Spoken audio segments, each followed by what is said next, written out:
Good morning, guys. Good morning, Philippines. I'm Pastor JB here in my workplace. Uh, Welcome Plaza Mall, Senior Pure Gold Libertad, Pasay City. Nandito na po uli ako at batiin ko po kayo ng isang magandang umaga. Today is August 16, 2024.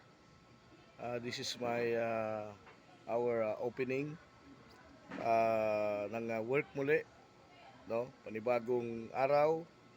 Tomorrow is Saturday and the next day is Lord's Day. Ganun lang po kabilis. Kaya binabati ko po kayo ng isang mapagpalang umaga muli. Bago tayo mag-prayer para sa ating opening ay please like and subscribe po sa ating TikTok, Reel, Instagram, Facebook at maging sa ating Joel Brazal YouTube channel. Ayan. Uh, Pasalamatan natin ang Panginoon sa buhay natin bawat umaga na isa pong kagalakan, blessing na ikaw ay nagising pa sa umagang ito. At binigyan ka ng Panginoon ng pagkakataon, binigyan tayo ng Panginoon ng pagkakataon. Ito po ay blessing na hindi lang financially, hindi lang mga biyaya pinansyal, maging yung pag-iingat ng Panginoon sa ating physical body at sa ating spiritual body, no? Sabi po, according to the Bible, hindi lamang sa tinapay nabubuhay ang tao, maging sa salita ng Diyos, no? Alam niyo po yung bread, no? Yung pagkain, sabi nga, no? Yung pagkain, ito po ay instrumento upang tayo ay lumakas, no? Ang pagkain ay instrumento upang tayo ay maging masigla. Siyempre pagka gutom ka, no? Kapag kagutom ka, ikaw ay lulugo-lugo, no? Sabi nga, lalamya-lamya kasi wala kang lakas gutom eh, no? Walang sustansya ang katawan mo. Pero pag ikaw ay busog, ay masustansya ang iyong body, no? Ganun din yung ang ating spiritual life, no? Kailangan ay masaya, malusog at saka maliksi, no?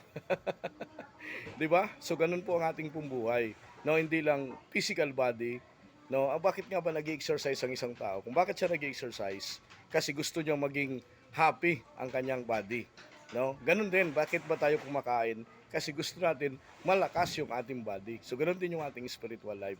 Kailangan din pong maging malakas. And Matthew 6:33, seek first the kingdom of God and righteousness, and all these things shall be added unto you. No? So dapat unahin natin lagi pasalamatan ang Panginoon sa ating pong buhay. So salamat ulit sa Panginoon kasi alam niyo po yung mga tao ay ginagamit ni Lord, no, para maging instrumento, maging no, usually I'm a blind person, kailangan ko ng tulong. 'Di ba? Ay may mga tao naman na nagmamahal sa atin, mga kaibigan. Okay? So, let us pray. Father, we thank you this morning. Salamat po, Panginoon, sa aming pong mga buhay.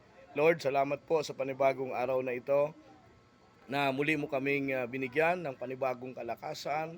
Muli mo kami binigyan ng panibagong pag-asa, Lord, sa aming pong mga buhay. Father, dinudulog po namin sa iyo, Panginoon, ang aming pong sarili, Lord, at kami po ay nagpapakumbaba, umihingi po ng kapatawaran, ano man po nagawa namin na hindi kalugod-lugod sa iyo. Father, we thank you, Lord, this morning. Ingatan niyo po ang bawat isa, Panginoong, pagpalain mo, ano man po ang aming pong ginagawa, o Diyos, sa aming mga buhay, ano man ang aming pinagkakaabalahan, Lord, ingatan mo kami at samahan. Lord, I pray to my country, sa pangunguna po ng aming pong minamahal na Pangulo, Ferdinand Marcos Jr. at ang lahat po ng mga leader ng aming pong bansa.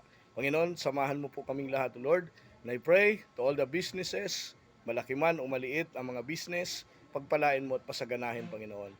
Father, we thank you and I hope, Panginoon, na marami ang lalapit sa iyo at maraming makakilala sa iyo, Panginoon. Father, we thank you this morning. Samahan mo kaming lahat. And Lord, I pray sa mga may sakit, pagalingin mo sila sa kanilang karamdaman, ano man ang kanilang karamdaman ngayon, ano man ang kanilang pangailangan, financial breakthrough ang pagkaloob mo po sa bawat isa. Father, thank you.